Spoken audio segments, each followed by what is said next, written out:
नमस्कार मित्रों, जैसा कि आप सभी जानते हैं, हम हिंदी भाषा बोध चैनल पर हमारी हिंदी विषय की विभिन्न परीक्षाओं जैसे UGC net, PSC, assistant professor आदि की बारे में हम बातचीत करते हैं। विभिन्न टॉपिक्स उठाकर उन पर वार्तालाप करते हैं, जिससे हमारी परीक्षाओं में थोड़ी आसानी हो, हमें और ज्ञान प्राप्त हो सके।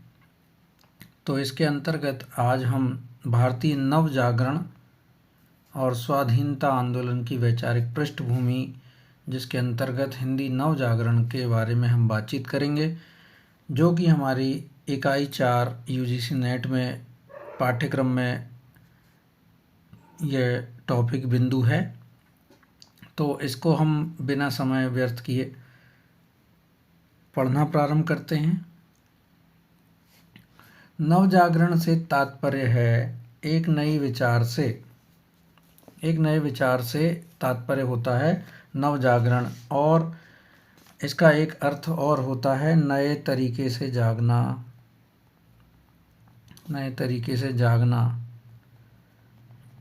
ये भी याद रखिएगा। जिसके कारण देश में सामाजिक, आर्थिक, धार्मिक और राजनीतिक बदलाव लाया जा सकता है। उसी के अंतर्गत एक नई विचार का जागना या नए तरीके से जागना, इसका अर्थ होता है नव जागरण का।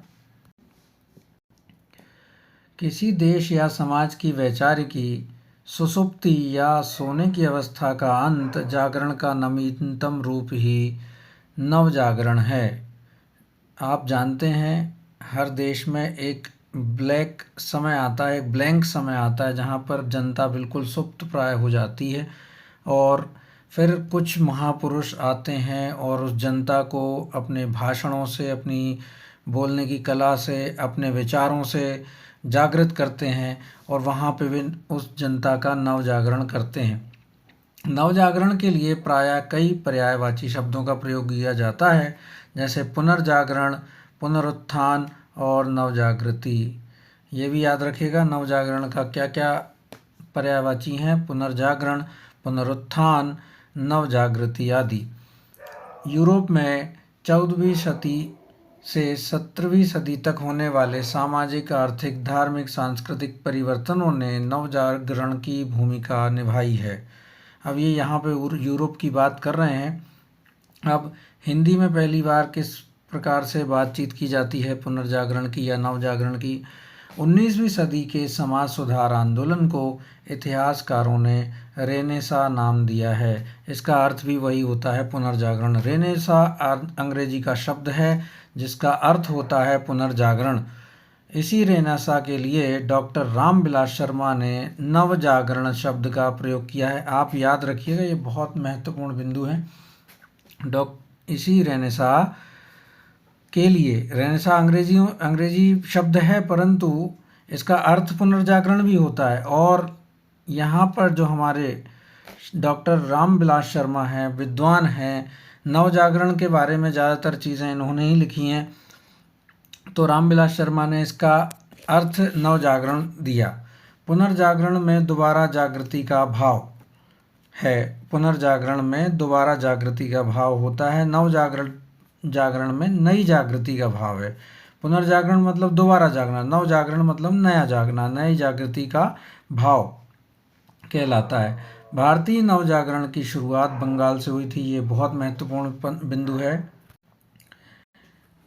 बंगाल से हुई थी। यहाँ पर एक विद्वान ने और एक वाक्य कहा है, डॉक्टर रामस्वरूप चतुर्वेदी। रामविलास शर्मा तो हैं ही, डॉक्टर रामस्वरूप चतुर्वेदी ने कहा है, नवजागरण दो संस्कृतियों की टकराहट से उत्पन्न रचनात्मक ऊर्जा है। ये भी बहुत महत्वपूर्ण है, याद रखिएगा, बार बार बोलता हूँ। नवजागरण दो संस्कृतियों की टकराहट से उत्पन्न रचनात्मक ऊर्जा है, रामस्वरूप चतुर्वेदी ने कहा है। आपकी परीक्षा में आ सकता है। बंगाल के जमींदार परिवार में जन्मे राजा राम मोहन राय इसके प्रवर्तक माने जाते हैं। बंगाल से प्रारंभ हुआ और इसके प्रवर्तक हुए हमारे राजा राम मोहन राय, एक बहुत अच्छे विद्वान हुए। राजा राम मोहन राय ने 1828 ईस्वी में बंगाल में ब्रह्म समाज की स्थापना की। ये सही जोड़ी में आ जाता है। पूछ लेते हैं कि इसका सन क्या है, और इसके बारे में एक ना एक फैक्ट आता ही है आपके परीक्षा में। तो इसको याद रखिएगा। 1828 में ब्रह्म समाज की स्थापना राजा राम मोहन राय ने की थी। चूँकि बंगाल से ही भारतीय नवजागरण की शुरुआत हुई थी और बंगाल के ही राजा राम मोहन राय इसके प्रवर्तक माने जाते हैं नवजागरण के, और उन्होंने इसका प्रवर्तन ब्रह्म समाज की स्थापना करके किया था। ब्रह्म समाज की स्थापना 1828 ईस्वी में हुई थी। और इसके आगे महाराष्ट्र में महादेव गोविंद रनाडे द्वारा प्रार्थना समाज की स्थापना की गई थी। राजा राम मोहन राय जिन्होंने बंगाल का ब्रह्म समाज की स्थापना की थी, उनके बाद महादेव गोविंद रनाडे ने प्रार्थना समाज की स्थापना की थी महाराष्ट्र में। आप एक बिंदु और याद रखिएगा, राजा राम मोहन राय को भारतीय नवजागरण का अग्रदूत कहा जाता है। याद रखिएगा, भारतीय नवजागरण का अग्रदूत, भारतीय नवजागरण का अग्रदूत कहा जाता है। आपको याद रखना है, ये आता ही है। इसके बाद में स्वामी दयानंद सरस्वती ने 1875 ईस्वी में आर्य समाज की स्थापना की थी। और इनसे पहले भी एक विद्वान और हुए थे जिन्होंने, जो रिफॉर्मर कहते हैं, विद्वान भी थे और रिफॉर्मर भी कह सकते हैं, हिंदी में एक नेता कह सकते हैं, और जो कि जागरण करने आए थे, ईश्वर चंद्र विद्यासागर। और जो कि उन्होंने एक नई, जो पुरानी परंपरा थी, जो रूढ़ी थी, उसको तोड़ा था। विधवा जो थी उनका बहुत जीना मुहाल था। उस समय उन्होंने विधवा पुनर्विवाह का प्रारंभ किया था, विधवा पुनर्विवाह को प्रारंभ किया था। किसने किया था? ईश्वर चंद्र विद्यासागर ने। राजा राम मोहन राय ने सती प्रथा के विरुद्ध केवल लोगों को जागरूक ही नहीं बनाया, बल्कि कानून द्वारा प्रतिबंध के लिए प्रयास किए और सती प्रथा पर प्रतिबंध लगवाया। अब राजा राम मोहन राय नवजागरण के, भारतीय नवजागरण के अग्रदूत हैं, तो बहुत बड़ा काम किया होगा। तो उन्होंने सती प्रथा जो थी उसके विरुद्ध लोगों को जागरूक ही नहीं बनाया, बल्कि उस पर कानूनन प्रतिबंध लगवाया, ऐसा याद रखिएगा। और उन्होंने धार्मिक कर्मकांडों का भी जमकर विरोध किया था। वेद इतर हिंदू धार्मिक पुस्तकों को उन्होंने खारिज कर दिया था। ये याद रखिएगा, वेद इतर मतलब वेदों के अलावा कोई भी धार्मिक वस्तु सही नहीं है, ऐसा राजा राम मोहन राय का कहना था। और उनका एक नारा भी था, आप याद रखिएगा, कैसा नारा था? वेदों की ओर लौटो, वेदों की ओर लौटो। याद रखना है आपको, बहुत महत्वपूर्ण है। वेदों की ओर लौटो। और इसी तरह ईश्वर चंद्र विद्यासागर के प्रयासों से विधवा विवाह को कानूनी स्वीकृति मिली, बाल विवाह पर रोक लगाई गई और विवाह की उम्र भी तय कर दी गई। पहले कितने ही साल में विवाह हो जाता था। ईश्वर चंद्र विद्यासागर, अभी मैंने आपसे बोला भी था, उन्होंने विधवा पुनर्विवाह की स्वीकृति ली कानून से, और उसके बाद बाल विवाह भी रुकवा दिया और उम्र भी तय करवा दी। नवजागरण के आंदोलन में अनमेल विवाह को कुछ हद तक रोकने में इससे सफलता मिली थी। जाति प्रथा का भी विरोध एक मुख्य मुद्दा उपस्थित हुआ। समाज में एक वर्ग को दलित समझकर उसके साथ छुआछूत का व्यवहार कर उन्हें मानव अधिकारों से वंचित किया गया। इस सोच का प्रभाव स्वयं दलित जाति के लोगों पर भी दिखाई पड़ने लगा था। अब इसके जो प्रणेता थे आप जानते ही हैं, ज्योतिबा फुले और सावित्रीबाई फुले।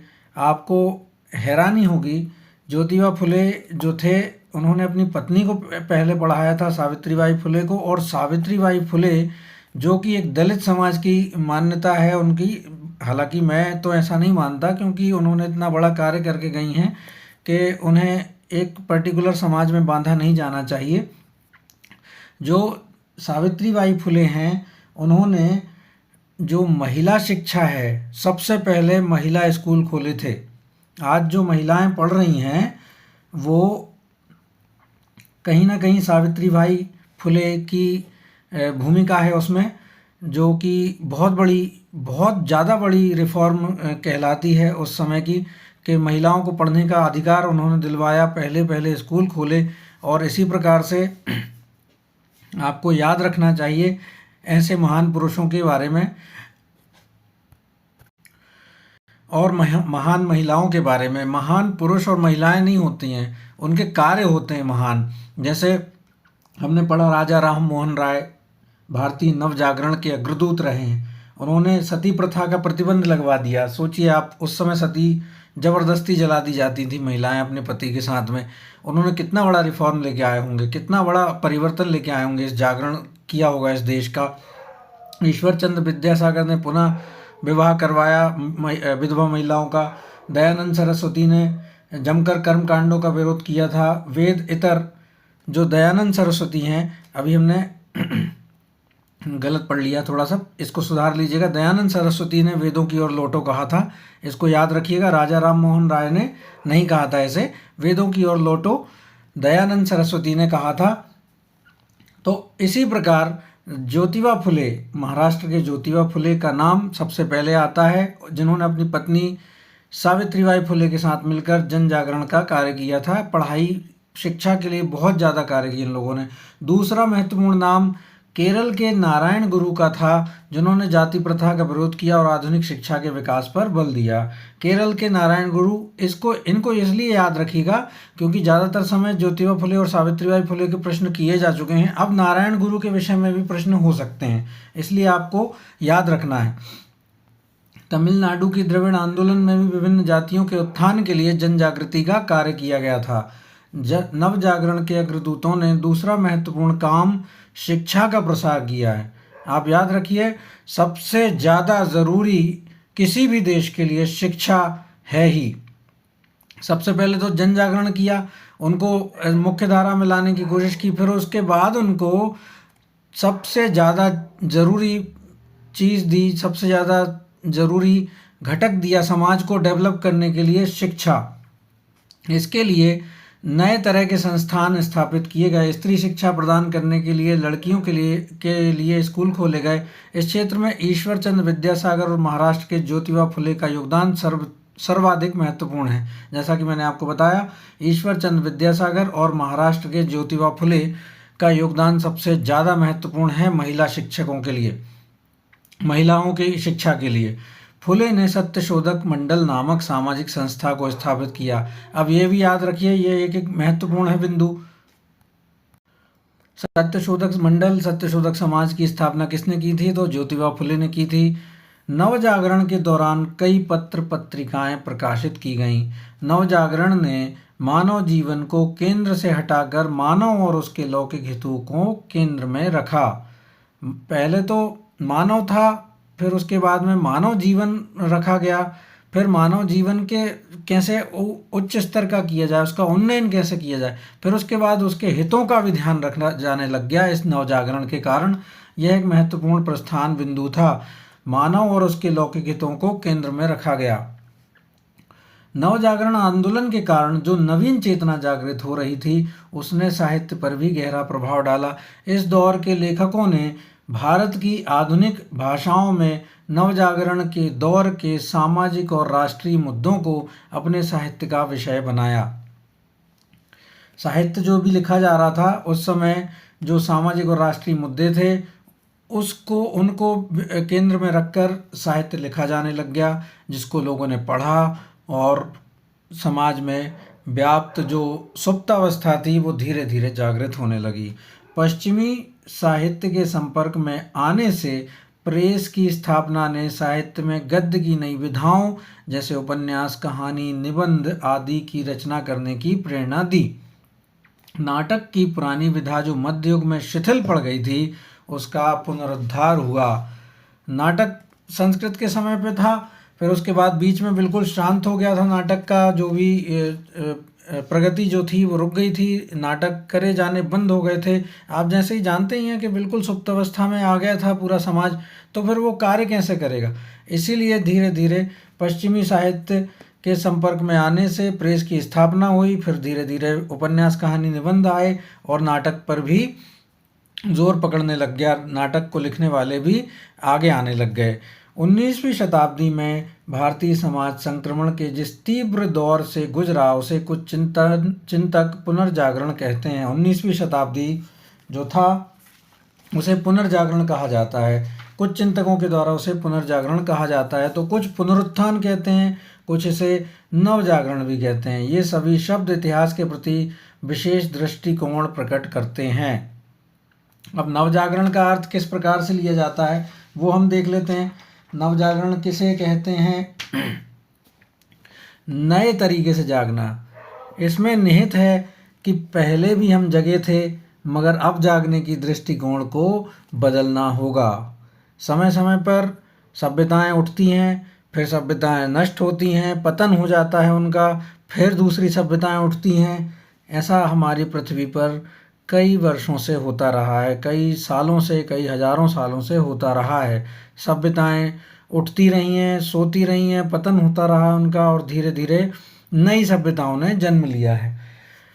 यह व्याख्या मध्यकाल के इतिहास को इस्लाम व हिंदुत्व की टकराहट नहीं मानती। जो नवजागरण है ना, नए तरीके से जागने वाला, उस समय 19वीं शताब्दी के समय तो आप जानते ही हैं, मुस्लिमों का आविर्भाव हो ही चुका था, आ ही चुके थे। मुग़ल जो आ चुके थे, उन्होंने मुस्लिमों को जगह जगह बसा दिया था। तो उन्होंने, जो विद्वान हैं, उन्होंने कहा है कि इस्लाम व हिंदुत्व की टकराहट नहीं माना जाना चाहिए, ना ही उसे अंधकार या पतन का काल माना जाना चाहिए।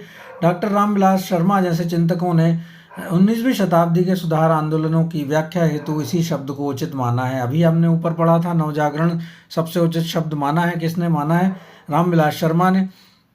और जहाँ भी नवजागरण का शब्द आए और वहाँ पे पूछेंगे ये शब्द किसने दिया है, तो रामविलास शर्मा ही आपको लगाना है। रामविलास शर्मा के बाद में नवजागरण एक विशेष प्रकार के सांस्कृतिक संक्रमण का दौर है, जिसमें कोई समाज किसी अन्य संस्कृति से टकराकर नए दृष्टिकोण से जीने का प्रयास करता है। जिन देशों के पास गौरवमयी अतीत है, उनमें अतीत की स्मृतियाँ भी नवजागरण का महत्वपूर्ण हिस्सा बनती हैं। शेष समाजों में अन्य संस्कृतियों से परिचित होना और उनकी तुलना में अपना मूल्यांकन करना नवजागरण का कारण बनता है। रामस्वरूप चतुर्वेदी के अनुसार, अभी हमने ऊपर भी ये वाक्य याद दिलाया था, डॉक्टर रामस्वरूप चतुर्वेदी दूसरे विद्वान हुए हैं जिन्होंने नवजागरण शब्द उपयोग किया है कि नवजागरण दो संस्कृतियों की टकराहट से उत्पन्न रचनात्मक ऊर्जा है। इस ऊर्जा के प्रभाव स्वरूप दोनों संस्कृतियां एक दूसरे की अच्छाइयों को ग्रहण करना चाहती हैं और अपनी बुराइयों को छोड़ना चाहती हैं। यही संपूर्ण सांस्कृतिक प्रक्रिया आज के इतिहास में नवजागरण कहलाती है। बहुत अच्छी परिभाषा है, इसे याद रखिएगा। नवजागरण दो संस्कृतियों की टकराहट से उत्पन्न रचनात्मक ऊर्जा है। इस ऊर्जा के प्रभाव स्वरूप दोनों संस्कृतियां, हिंदू और मुसलमान संस्कृति की बात कर रहे हैं, एक दूसरे की अच्छाइयों को ग्रहण करती हैं और अपनी बुराइयों को छोड़ना चाहती हैं। यही संपूर्ण सांस्कृतिक प्रक्रिया समाज के इतिहास को में नवजागरण कहलाती है। दो संस्कृतियां ये भी थीं, और दो संस्कृतियां, एक थी हिंदू समाज की और एक यूरोपियन समाज की, क्योंकि उस समय अंग्रेज़ों का भी आना चालू हो गया था 19वीं शताब्दी में। आप सभी जानते हैं भारतीय इतिहास में इस तरह के दो जागरण सर्वाधिक महत्वपूर्ण हैं। कौन से दो जागरण? एक तो मध्यकाल का पहला जागरण, जब भारत में इस्लाम का आगमन हुआ, तब इस्लामी संस्कृति समतामूलक किंतु कट्टर धार्मिक विचारों पर आधारित थी, जबकि भारतीय संस्कृति धार्मिक लचीले किंतु विषमतामूलक सामाजिक संरचना पर आधारित थी। इन दोनों की टकराहट से भक्तिकालीन जागरण का उदय और सामाजिक संस्कृति का उत्पन्न हुई। संस्कृतियां पहले टकराती हैं, फिर तटस्थ होती हैं और अंत में धीरे धीरे परिचित होकर परस्पर घुल मिल जाती हैं। घुलने मिलने का यही स्तर सामाजिक संस्कृति को जन्म देता है। पहले क्या होता है ये याद रखिएगा, अब दोनों टकराती हैं, फिर धीरे धीरे तटस्थ हो जाती हैं, अंत में धीरे धीरे परिचित होकर परस्पर घुल मिल जाती हैं। पहले हमारे भारत में केवल हिंदू रहते थे, फिर इस्लाम आ गया। दोनों संस्कृतियां, गोवा तरफ आप जाएंगे तो उस समय डच आए थे कुछ समय पूर्व, उनका समय आप देख लीजिएगा, उनसे भी हमने सांस्कृतिक रूप से मिलान कर लिया था। और उसके बाद में फिर अंग्रेज आए, उनसे भी हमने हमारा भारत इसी प्रकार का देश है, सभी को मिलजुल कर रहने सिखाने वाला देश है और सभी संस्कृतियों को उसने अपने अंदर समेट लिया है, समा लिया है और उन्हीं से बढ़ता जा रहा है, आगे बढ़ता जा रहा है धीरे धीरे। इसमें वैमनस्य का कोई जगह है ही नहीं और होना भी नहीं चाहिए। दूसरा नवजागरण, यह 19वीं शताब्दी से संबंधित है। पहला तो इस्लाम जो है मध्यकालीन समय पे आया था इस्लाम, ये याद रखिएगा। और दूसरा, 19वीं शताब्दी में जहाँ पश्चिमी यूरोपीय संस्कृति की टकराहट भारतीय संस्कृति से हुई, अंग्रेजों की व्यापारिक गतिविधियों के जरिए भारत ब्रिटेन का उपनिवेश बनता चला गया। मुगलों के पराभव ने भारत की राजनीतिक परिस्थितियों को कमज़ोर कर दिया, जिसका लाभ अंग्रेजों ने उठाया। मुगल, मराठा, सिख आदि सत्ताओं के पराजय से देश का बड़ा हिस्सा ब्रिटेन का गुलाम हो गया। ये याद रखिएगा किस प्रकार से हम गुलाम हुए। अंग्रेज आए 19वीं शताब्दी में, उन्होंने व्यापार के नाम पे हमारे देश में प्रवेश लिया, लेकिन धीरे धीरे हमारी जनता को उन्होंने मूर्ख बनाना चालू किया। फिर फूट डालो, शासन करो नीति अपना दी। फिर उसके बाद में धीरे धीरे विदेशी यहाँ से कपास लेके जाते थे, यहाँ पे मसाले लेके जाते थे, और उसी कपास के कपड़े बनाकर यहाँ बेचने लग गए। धीरे धीरे लाभ इतना बढ़ गया कि हमारा भारत उन्हीं के तरफ निर्भर हो गया और गुलाम हो गया। और धीरे धीरे मुगल, मराठा और सिख उनसे लड़ के हारते चले गए, तो और उससे वो मजबूत होते चले गए। कौन? अंग्रेज। अंग्रेजों की नीतियों तथा ईसाई धर्म प्रचारकों व प्राच्य संस्कृतियों को हेय समझने वाले अधिकारियों आदि ने भारतीयों के गौरव, सांस्कृतिक गौरव को आघात पहुंचाया। वो कहने लग गए कि आपकी संस्कृति में कुछ भी नहीं है। उन्होंने हमें हेय दृष्टि से देखना सिखा दिया। कई लोग हमारे ही समाज से उठ के उनके पक्षधर हो गए कि हाँ, आप लोग तो धोती कुर्ता पहन रहे हो और हम लोग वो लोग सूट बूट पहन रहे हैं, नौकरी करना चाह रहे हैं और अंग्रेज़ी आ रही है। जैसा आज भी होता है कि कोई अंग्रेज़ व्यक्ति मिल जाता है कहीं भी, तो उससे ज़्यादा अट्रैक्ट होते हैं लोग। जैसा कि मतलब हमारे भारत में है ही कुछ ऐसा। देखा होगा आपने, किसी भी अंग्रेज़ से मिलजुल कर व्यक्ति उससे ज़्यादा प्रभावित माना जाता है, क्योंकि वो अंग्रेजी बोला जाता है। ये एक बहुत हास्यास्पद बात है, क्योंकि हर भाषा का अपना महत्व होता है। हमारे भारत में अंग्रेजी को इतना महत्व दिया जा रहा है, ये थोड़ा सा मेरे हिसाब से उतना ज़्यादा महत्व नहीं दिया जाना चाहिए। हिंदी, संस्कृत, बांग्ला सभी भाषाओं को बराबर से आप, साउथ की जो पूरी भाषाएं हैं, तमिल, तेलुगु, कन्नड़ आदि, मलयालम, उनको भी बराबर से आप महत्व देंगे तो वो सारे एकजुट होके हमारे देश को आगे बढ़ाने का काम करने लग जाएंगे। अंग्रेज़ों ने अपने औपनिवेशिक नीति के तहत ज़मीन का नया बंदोबस्त किया। इससे अपने आप में सिमटे हुए गांवों की जड़ता टूटी। अब ये बहुत महत्वपूर्ण है, ये बहुत पॉजिटिव चीज़ भी है, ये प्लस है। ये तो नेगेटिव चीज़ थी, ये नकारात्मक थी, लेकिन ये सकारात्मक है। उन्होंने ज़मीन का बंदोबस्त कर दिया और इससे हमारे गांव के लोग शहरों से जुड़ने लग गए। गांवों की जड़ता टूटी। अंग्रेजी शिक्षा के माध्यम से हम यूरोपीय ज्ञान विज्ञान से परिचित हुए। ये एक पॉजिटिव पॉइंट है, सकारात्मक पॉइंट है। और प्रगति का नया मार्ग मिला। यातायात के नए साधनों से व्यापार में वृद्धि हुई, जिससे हमारे आवागमन की गति में तेजी आई। प्रेस के आने के कारण विचार विनिमय में सुविधा हुई, विचारों की स्वतंत्रता का द्वार उन्मुक्त हुआ। यह नव जागरण की भारतीय स्वतंत्रता आंदोलन की पृष्ठभूमि बना।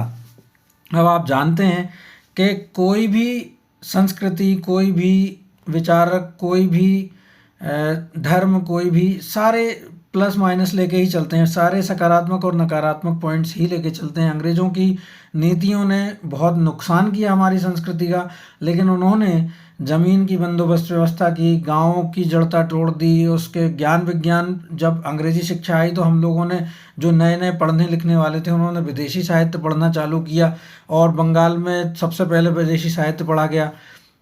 प्रगति का एक नया मार्ग मिल गया, प्रेस की स्वतंत्रता मिल गई, प्रेस जो स्थापित हो गई तो, और विचार विनिमय बहुत ज़्यादा बढ़ गया। धीरे धीरे आवागमन के रास्ते बने। आप सभी जानते हैं कि रेल बनाई थी उन्होंने, रेल की पटरियाँ हमारे भारत में अंग्रेज़ों ने ही लगाना प्रारंभ किया था। भले ही उन्होंने अपने मतलब के लिए, अपने व्यापार के लिए, अपने भारत के उसके लिए, भारत को लूटने के लिए किया हो, भले ही ठीक है, लेकिन धीरे धीरे हम लोग भी जागरूक हुए और उसी जागरूकता के कारण स्वतंत्रता आंदोलन में हमने पृष्ठभूमि तैयार कर ली। अगर ये काम नहीं करते तो हमें थोड़ा और समय लग सकता था, ऐसा मेरा मानना है, ऐसा बहुत से विद्वानों का मानना है। भारतीय समाज की रूढ़िवादी व धार्मिक संकीर्णता ने भी स्वयं यहाँ के एक वर्ग को सोचने को मजबूर कर दिया। भारतीय समाज की रूढ़िवादी और धार्मिक संकीर्णता ने भी, अब आप समझते हैं हम किस प्रकार का देश था एक ज़माने में, कम पढ़े लिखे लोग थे, बीमार ज़्यादा हो जाते थे। और जब धीरे धीरे जब जागरूकता आई, नया जब नव जागरण हुआ, तो रूढ़िवादी सोचों पर और धार्मिक संकीर्णता पर प्रश्न उठना प्रारंभ हुए, और बहुत ज़रूरी भी था। निसंदेह अंग्रेज़ों की शिक्षा नीति उपनिवेशीकरण की प्रक्रिया के तहत ही थी, परंतु इसने दो संस्कृतियों की टकराहट के बीच आधुनिकता के प्रसार का मार्ग प्रशस्त किया। बहुत महत्वपूर्ण है। दो संस्कृतियों की टकराहट के बीच आधुनिकता के प्रसार का मार्ग प्रशस्त करना भी बहुत बड़ी बात है, क्योंकि अब मैं आप गुणगान नहीं है, लेकिन जो सकारात्मक चीज़ें हैं भारत के जो पक्ष में काम की गई उनके द्वारा, बहुत ज़्यादा ज़रूरी है उनको पढ़ना भी समझना भी। आधुनिक भावबोध की संगठित अभिव्यक्ति नव जागरण के माध्यम से हुई। विश्व चिंतन की तमाम आधुनिक स्थापनाएं पहली बार नव जागरण के माध्यम से 19वीं सदी में अभिव्यक्त हुई। अब नवजागरण सबसे पहले बंगाल में घटित हुआ। एक पॉइंट ये भी है, बहुत महत्वपूर्ण बिंदु है। प्लासी का युद्ध के बाद 1757 ईस्वी में ही बंगाल अंग्रेजों के अधीन होकर उनके विकसित पूंजीवाद, संस्कृति, शिक्षा, साहित्य के संपर्क में आ चुका था। स्वाभाविक है कि बंगाल को इसका लाभ भी मिला। सबसे पहला गुलाम हमारा बंगाल ही हुआ था। 1757 में प्लासी का युद्ध हुआ था।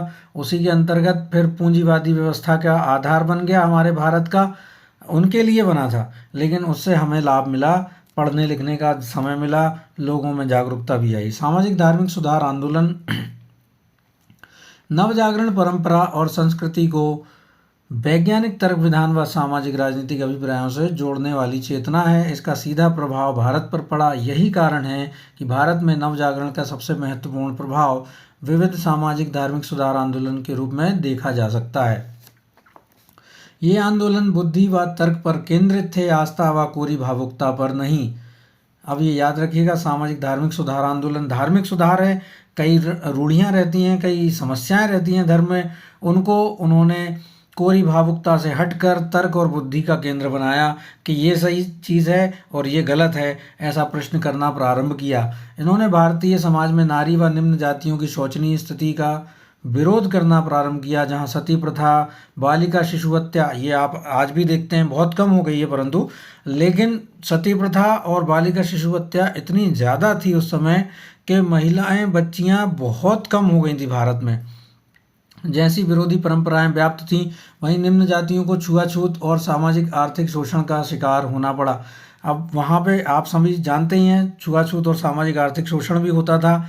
मजदूरों को बंधुआ बना लिया जाता था, और निम्न जातीय का कह के कई लोगों को उनसे उनके बस्तियां अलग बसा दी जाती थी, उनसे बिल्कुल कांटेक्ट नहीं होता था, छुआछूत भी नहीं होता था, छुआछूत होता था उनसे, स्पर्श वाली समस्या थी। इसके अलावा बाल विवाह, दास प्रथा आदि प्रथाओं का भी प्रचलन था। अब ये सब चीज़ें धीरे धीरे कम होना प्रारंभ हुई, क्योंकि जब बंगाल में इस चीज़ का प्रस्फुटन हुआ, बीजारोपण हुआ, तो लोगों ने पढ़ना लिखना प्रारंभ किया, लोगों ने समझना प्रारंभ किया कि किस चीज़ से क्या नुकसान हो रहा है हमारे समाज को, धर्म को। धार्मिक सुधार आंदोलन इसी प्रकार से होता है कि चीज़ें जो गलत हैं उन पर प्रश्न उठाकर उन्हें कम किया जाए और धीरे धीरे खत्म कर दिया जाए।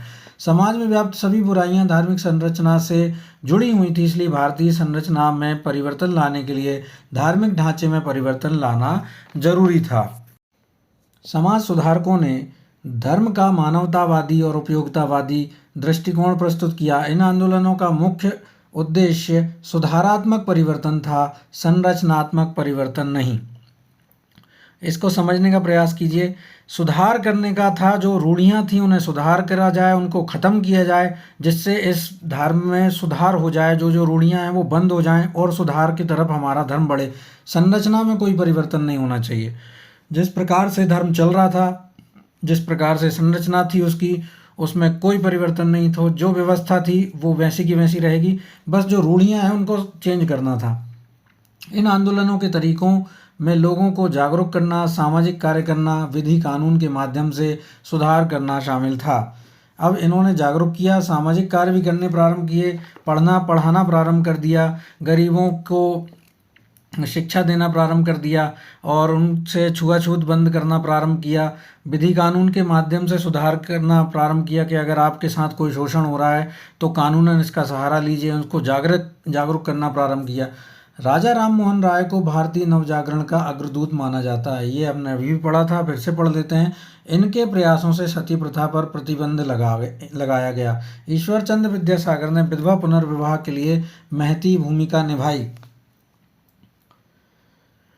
दयानंद सरस्वती ने धार्मिक कर्मकांडों का जमकर विरोध किया। वे वेद के इतर हिंदू धार्मिक पुस्तकों को खारिज कर दिए। उन्होंने वेद के इतर हिंदू धार्मिक पुस्तकों को खारिज कर दिया। इन्होंने नारी व निम्न जातियों के शोषण का विरोध किया और हिंदी भाषा के पक्ष में बहुत योगदान दिया।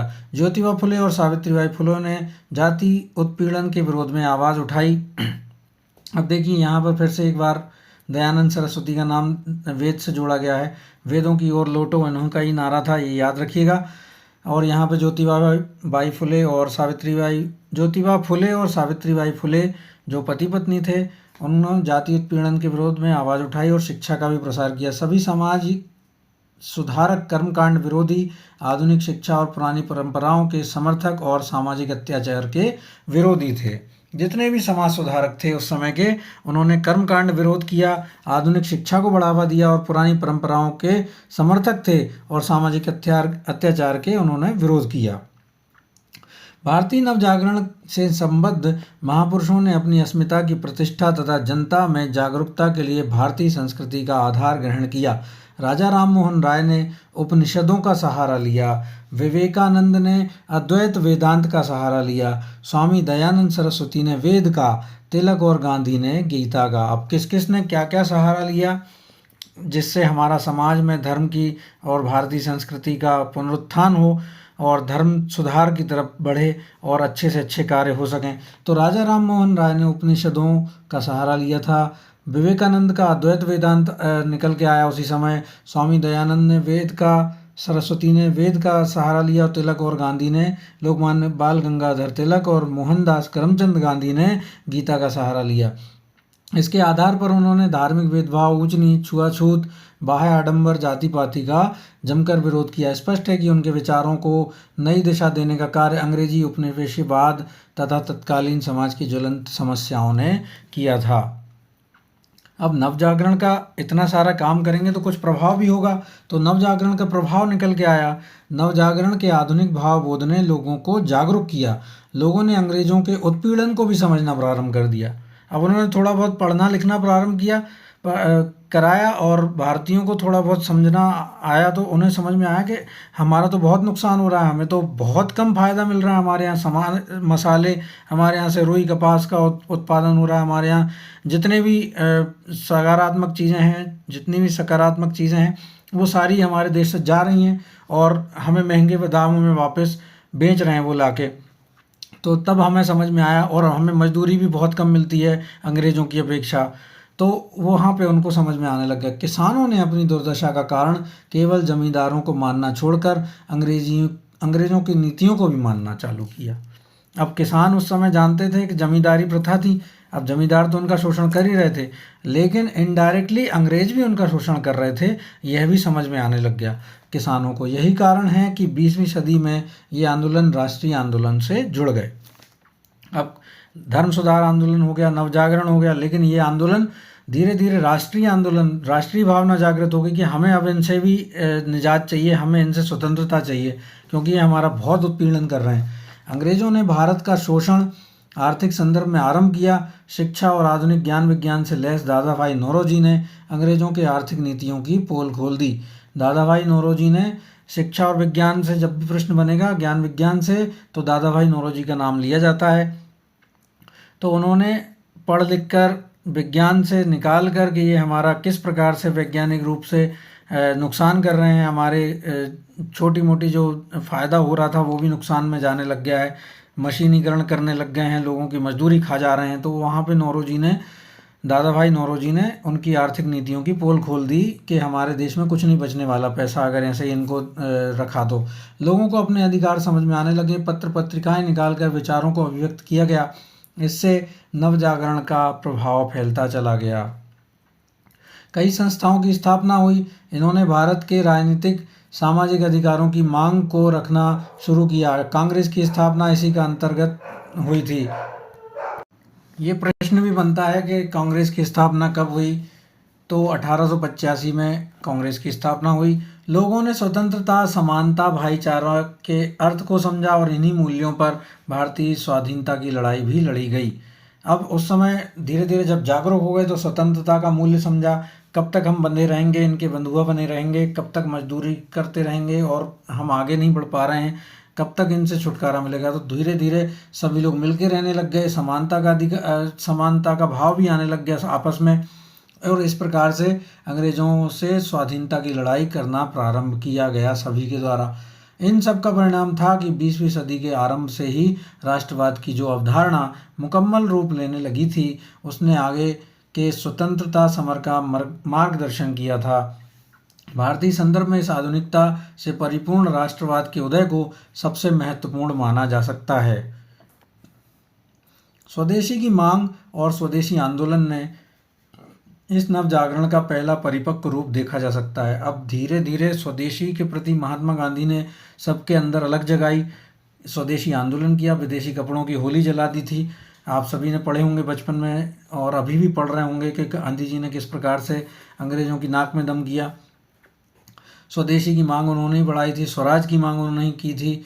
आगे के तमाम आंदोलन संवैधानिक सुधारों और देश की आज़ादी में नव जागरण की इन्हीं विशेषताओं का योगदान था, जिसने तर्क वैज्ञानिक स्वदेशी राष्ट्रवाद अवधारणाओं को भारत में प्रस्थापित किया। नवजागरण मात्र सांस्कृतिक, सामाजिक और धार्मिक आंदोलन नहीं था, बल्कि अंग्रेजों के द्वारा भारतीय जनता ने के शोषण के विरुद्ध विद्रोह भी था। नवजागरण सांस्कृतिक, सामाजिक और धार्मिक आंदोलन नहीं था मात्र, बल्कि अंग्रेजों के द्वारा भारतीय जनता के शोषण के विरुद्ध विद्रोह होने लग गया। इसलिए भारतीय नवजागरण और राष्ट्रीय आंदोलन को एक दूसरे से अलग करके नहीं देखा जा सकता। आरंभ में यह जागरण सामंत विरोधी था, जो सामंती व्यवस्था थी उसके विरोधी था और काफ़ी हद तक अंग्रेजियत का शिकार था। अंग्रेजों ने हम लोगों को बरगला दिया था कि आपका नुकसान कौन कर रहे हैं, सामंत लोग कर रहे हैं और उन्हीं से आप बदला लीजिए, और लोग उन्हीं के खिलाफ खड़े भी हो रहे थे। लेकिन धीरे धीरे समझ में आया कि यह काम अंग्रेज ही कर रहे हैं। धीरे धीरे यह साम्राज्यवाद, उपनिवेशवाद और गुलामी के विरोध के रूप ग्रहण करने लगा। विशाल भूभाग पर जनसंख्या के कारण हिंदी क्षेत्र का नव जागरण बहुत महत्वपूर्ण है। अब आप सभी जानते हैं सबसे ज़्यादा बोलने जाने वाली भाषा हिंदी है, जिसका जागरण सबसे ज़्यादा महत्वपूर्ण है। हिंदी नव जागरण का आरंभ 1857 ईस्वी के प्रथम स्वतंत्रता संग्राम से माना जाता है। ये महत्वपूर्ण है, इसकी डेट आप लिख के रखिए, रट के रखिए, ये याद रखिए, आना ही आना है। हिंदी नवजागरण बंगाल, महाराष्ट्र के नवजागरण से मूलतः भिन्न नहीं होकर अपने आरंभ में दृष्टिकोण व तेवर को लेकर भिन्न हो गया। बंगाल का नवजागरण सांप्रदायिक और क्षेत्रीय दृष्टिकोणों से समग्र नहीं हो सका। अब वहाँ पे क्या समस्या आ गई बंगाल में कि जो सांप्रदायिकता बढ़ गई, क्योंकि आप सभी जानते हैं वहाँ पे मुसलमान भी थे, हिंदू भी थे और आपस में वे लड़ने लग गए, और क्षेत्रीयवाद भी आ गया, भाषावाद भी आ गया। कोई बांग्ला के लिए लड़ने लग गया, कोई दूसरी भाषा के लिए लड़ने लग गया। महाराष्ट्र में ये असफल जातीय संदर्भ के लिए बन गया, वहाँ जातिवाद आ गया। इसलिए ये दोनों फेल हो गए, बंगाल का नवजागरण और महाराष्ट्र का नवजागरण। उस समय उतना ज़्यादा प्रभाव नहीं पड़ा उनका, परंतु भारतेंदु मंडल में संकीर्णताएं नहीं थी। अब भारतेंदु मंडल आप सभी जानते हैं।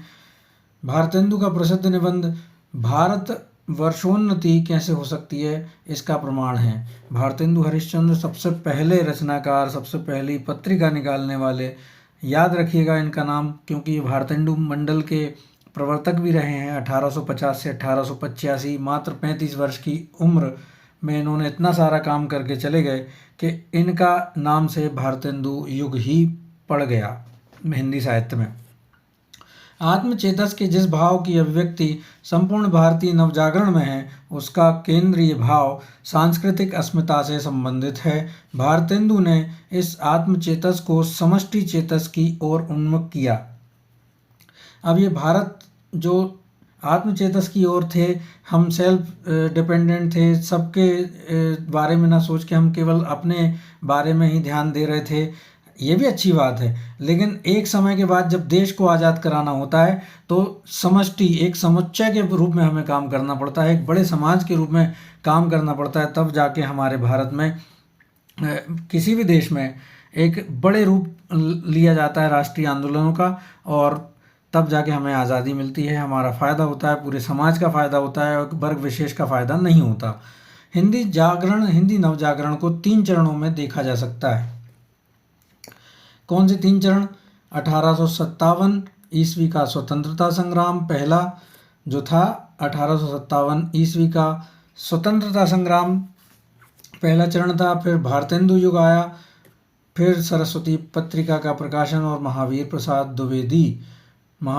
द्विवेदी ने सरस्वती पत्रिका का काम 1903 में संभाला था। याद रखिएगा, हिंदी नवजागरण पर बंगाल और महाराष्ट्र के नवजागरण, अंग्रेजी, पश्चिमी ज्ञान और आंदोलन के प्रभाव को देखा जा सकता है। रामविलास शर्मा ने हिंदी नवजागरण में अंग्रेजी ज्ञान और पश्चिमी ज्ञान की उल्लेखनीय भूमिका नहीं मानी है। याद रखिएगा, उल्लेखनीय भूमिका नहीं मानी है। हिंदी नवजागरण पर बंगाल और महाराष्ट्र के नवजागरण, अंग्रेजी, पश्चिमी ज्ञान एवं आंदोलन के प्रभाव को देखा जा सकता है। रामविलास शर्मा ने हिंदी नवजागरण में अंग्रेजी ज्ञान और पश्चिमी ज्ञान की उल्लेखनीय भूमिका नहीं मानी है। रामविलास शर्मा की 2 किताबों के बारे में आपको याद रखना है। कौन सी 2 किताबें थीं? एक तो उन्होंने भारतेंदु हरिश्चंद्र और हिंदी नवजागरण की समस्याएं लिखा था, भारतेंदु हरिश्चंद्र और हिंदी नवजागरण की समस्याएं, और दूसरा लिखा था महावीर प्रसाद द्विवेदी और हिंदी नवजागरण। आप इन दोनों किताबों को रट लीजिए। पहला था भारतेंदु हरिश्चंद्र और हिंदी नवजागरण की समस्याएं, दूसरा महावीर प्रसाद द्विवेदी और हिंदी नवजागरण। तो रामविलास शर्मा बहुत महत्वपूर्ण रचनाकार, एक भाषा वैज्ञानिक, एक विद्वान माने जाते हैं नवजागरण के संबंध में, इसलिए उनका नाम बहुत बड़े रूप में लिया जाता है नवजागरण के समय पर। हिंदी जाति की अवधारणा क्या थी? Mir, Bharatendu, doctor Iqbal, Dhirendra Varma, Suniti Kumar Chatterji, Frederick Pincott आदि के चिंतन में हिंदी जाति की अवधारणा किसी न किसी रूप में उपस्थित है। हिंदी जाति की अवधारणा इन लोगों ने निकाल के रखी थी, अपने लेखों में इस पर चिंतन किया था, और मीर, भारतेंदु, इकबाल, धीरेन्द्र वर्मा, सुनीति कुमार चटर्जी, फ्रेडरिक पिंकेट आदि ने। रामविलास शर्मा ने पहली बार इस अवधारणा को एक व्यवस्थित आकार दिया। इन लोगों ने दिया जरूर, चिंतन जरूर किया, लेकिन उतने ज़्यादा व्यवस्थित रूप में नहीं दे पाए जितना रामविलास शर्मा ने सबसे पहले किया था। एक व्यवस्थित आकार दिया इस अवधारणा को। उन्होंने भारत को बहुजातीय राष्ट्र बताते हुए हिंदी भाषियों को भी बांग्ला, तमिल, मराठी आदि जातियों की तरह एक जाति माना। उन्होंने भाषियों को भी, जो भाषा बोलने वालों को भी ना, वो एक जाति के रूप में देखा। उन्होंने व्यवस्थित आकार दिया और बहुजातीय राष्ट्र बता दिया देश को, और हिंदी भाषियों को भी बांग्ला, तमिल, मराठी आदि जातियों का एक जाति माना है। उन्होंने लिखा है, इस बहुजातीय राष्ट्र में एक जाति हिंदी भी है। बहुत महत्वपूर्ण वाक्य है, याद रखिएगा। इस बहुजातीय राष्ट्र में एक जाति हिंदी भी है। इसके मजबूत हुए बिना बहुजातीय राष्ट्रीयता सुदृढ़ नहीं हो सकती है। उनकी महत्वपूर्ण स्थापना है कौन की? रामविलास शर्मा की। हिंदी का जातीय विकास 13वीं-14वीं सदी में खुसरो की खलिगवारी खड़ी बोली की रचनाओं से शुरू होता है। रामविलास शर्मा कह रहे हैं कि हिंदी का जातीय विकास 13वीं-14वीं सदी में खुसरो की खलिगवारी खड़ी बोली की रचनाओं से शुरू होता है। उन्होंने हिंदी जागरण या आधुनिक काल के 2 हिस्से किए हैं। एक को लोक जागरण कहा है और दूसरे को नवजागरण। लोक जागरण था और नवजागरण, पहले चरण जो था जाति निर्माण का आंदोलन था, और यह दौर व्यापारिक पूंजीवाद का था। भक्ति आंदोलन का काव्य लोक जागरण का ही काव्य है, ऐसा उन्होंने माना है, ऐसा उन्होंने कहा है। 2 भाग कर दिए थे, लोक जागरण और नवजागरण। रामविलास शर्मा के शब्दों में भारतेंदु हरिश्चंद्र से जो नवजागरण शुरू होता है वह नई परिस्थितियों में पुराने लोक जागरण का विकास है। ये भी याद रखना है, ये बहुत महत्वपूर्ण बिंदु है। भारतेंदु हरिश्चंद्र से जो नवजागरण शुरू होता है वह नई परिस्थितियों में पुराने लोक जागरण का विकास है। रामविलास शर्मा ने महावीर प्रसाद द्विवेदी और हिंदी नवजागरण में सर्वप्रथम नवजागरण शब्द का प्रयोग किया। आप याद रखिएगा, रामविलास शर्मा ने महावीर प्रसाद द्विवेदी और हिंदी नवजागरण, अभी मैंने आपको इस पुस्तक के बारे में बताया था, महावीर प्रसाद द्विवेदी और हिंदी नवजागरण में सर्वप्रथम नवजागरण का प्रयोग किया तथा 1857 ईस्वी के स्वाधीनता संग्राम से नवजागरण की शुरुआत मानी है। ये उन्होंने ही बांटा है, 1857 से पहला नवजागरण माना है। स्वाधीनता संग्राम से जो चरण था, पहला चरण 1857 माना है, रामविलास शर्मा ने ही माना है। और किताब क्या थी? महावीर प्रसाद द्विवेदी और हिंदी नवजागरण। उसमें लिखा है इन्होंने, हिंदी नवजागरण की समस्याएं भी थीं कुछ। जब हम इतना बड़ा आंदोलन करते हैं तो कुछ नेगेटिव चीज़ें भी आती हैं, नकारात्मक समस्याएं भी आती हैं, जिससे हमें दो चार होना पड़ता है। और वहीं पर जो नवजागरण था उसमें भी समस्याएं थी। हिंदी नवजागरण की समस्याएं क्या थी, ये हम पढ़ते हैं। एक समय के बाद सांप्रदायिकता की समस्या इसमें आ गई। इसका कारण अंग्रेज़ों की मुस्लिम तुष्टीकरण नीति थी। 1909 ईस्वी में पृथक निर्वाचन मंडल का प्रावधान इसका प्रमाण है। अब पृथक निर्वाचन मंडल क्या था? ये मुस्लिम तुष्टीकरण का नतीजा था। उन्होंने कहा कि मुस्लिम अपने नेता अलग चुनेंगे और उनको ही वोट देंगे। इस प्रकार से अंग्रेज़ों ने इस चीज़ को बांटकर बहुत बड़ा नुकसान कर दिया इस देश का। हिंदी उर्दू विवाद ने न केवल भाषा में खाइयाँ पैदा की, बल्कि भाषा की समस्या को धर्म से जोड़कर सांप्रदायिकता को भी बढ़ा दिया। ये याद रखिएगा, हिंदी उर्दू विवाद भी हुआ था। बहुभाषी देश में राष्ट्रभाषा के सवाल के कारण भी हिंदी नवजागरण पर प्रतिकूल प्रभाव पड़ा। अब एक राष्ट्रभाषा मानना प्रारंभ करना चाह रहे थे सभी लोग हिंदी को, लेकिन साउथ में जो दक्षिण राज्य थे उन्होंने और अन्य भाषियों ने इसका विरोध कर दिया। इससे भी इस पर प्रतिकूल प्रभाव पड़ा। पहला तो क्या था, अलग से मुस्लिम तुष्टीकरण किया गया, फिर हिंदी उर्दू विवाद हो गया, फिर उसके बाद में बहुभाषा जो थी वो भी एक समस्या लेके आई। राष्ट्रभाषा नहीं माना इन्होंने एक भाषा को, इससे भी दिक्कत आई। 19वीं शताब्दी का नवजागरण हिंदी साहित्य के इतिहास का दूसरा जागरण है, जिसमें एक ओर भारतीय सामाजिक संस्कृति है तो दूसरी ओर पाश्चात्य संस्कृति। इस समय भारतीय संस्कृति आध्यात्म प्रधान और मध्यकालीन दौर से गुजर रही थी, जबकि पाश्चात्य संस्कृति वैज्ञानिक तथा मशीनी क्रांति के आधार पर भौतिकवाद तथा पूंजीवाद का प्रतिनिधित्व कर रही थी। भारतीय संस्कृति क्या कर रही थी? आध्यात्म प्रधान थी और मध्यकालीन दौर से भी गुजर रही थी। लेकिन पाश्चात्य संस्कृति जो थी वो मशीनी क्रांति के रूप में उन्होंने भौतिकवाद को अपना लिया था और पूंजीवाद का भी अपना लिया था। पैसे के पीछे भाग रहे थे कुल मिला के लोग। अब आप देख रहे होंगे कि ऐसा उल्टा हो चुका है। विदेश में ज़्यादा आध्यात्म प्रधान लोग हो चुके हैं, अभी वर्तमान की बात कर रहा हूँ मैं, और हम लोग मशीनी क्रांति की ओर, भौतिकवाद की ओर ज़्यादा बढ़ गए हैं। ये सत्य है। और उसका आध्यात्मिक पक्ष तुलनात्मक रूप से कमज़ोर था। किसका? जो पाश्चात्य संस्कृति थी उसका। उसके पास वैज्ञानिक तार्किक शिक्षा थी, इहलौकिक मानसिकता थी, समानता, स्वतंत्रता, न्याय और बंधुत्व के आदर्श, आधुनिक आदर्श थे जो तत्कालीन भारतीय समाज के लिए अनर्जित थे। भारतीय समाज में ऐसा कुछ भी नहीं था, ना स्वतंत्रता थी, ना न्याय था, ना बंधुत्व थी। बहुत सारी समस्याएं थी समाज में, लेकिन आध्यात्म प्रधान थे हम लोग, ये जरूर था। इन दोनों की टकराहट से भारतीय संस्कृति ने आधुनिक शिक्षा व भौतिकता सीखी। अब दोनों जब संस्कृतियां टकराईं तो हमारे यहाँ पर भारतीय संस्कृति ने आधुनिक शिक्षा की ओर रुख किया और भौतिकता भी सीखी। पैसा कमाना, पैसे का मूल्य समझा, पैसा कमाना सीखा, और पाश्चात्य संस्कृति ने यहाँ का आध्यात्म सीखा। अब आप देख रहे होंगे कि पाश्चात्य संस्कृति हमसे बहुत अच्छे से आध्यात्म सीख चुकी है। हिंदी उर्दू विवाद ने न केवल भाषा में खाइयाँ पैदा की, बल्कि भाषा की समस्या को धर्म से जोड़कर सांप्रदायिकता को भी बढ़ाया। हिंदी उर्दू विवाद छोटा विवाद नहीं था, बड़ा विवाद था। बहुभाषी देश, यहाँ पर ये रिपीट हो गया है, ये भी याद रखिएगा। अध्यात्म से प्रभावित हुई, यहाँ तक हमने पढ़ लिया है। साहित्य में नवजागरण की अभिव्यक्ति क्या प्रकार से थी?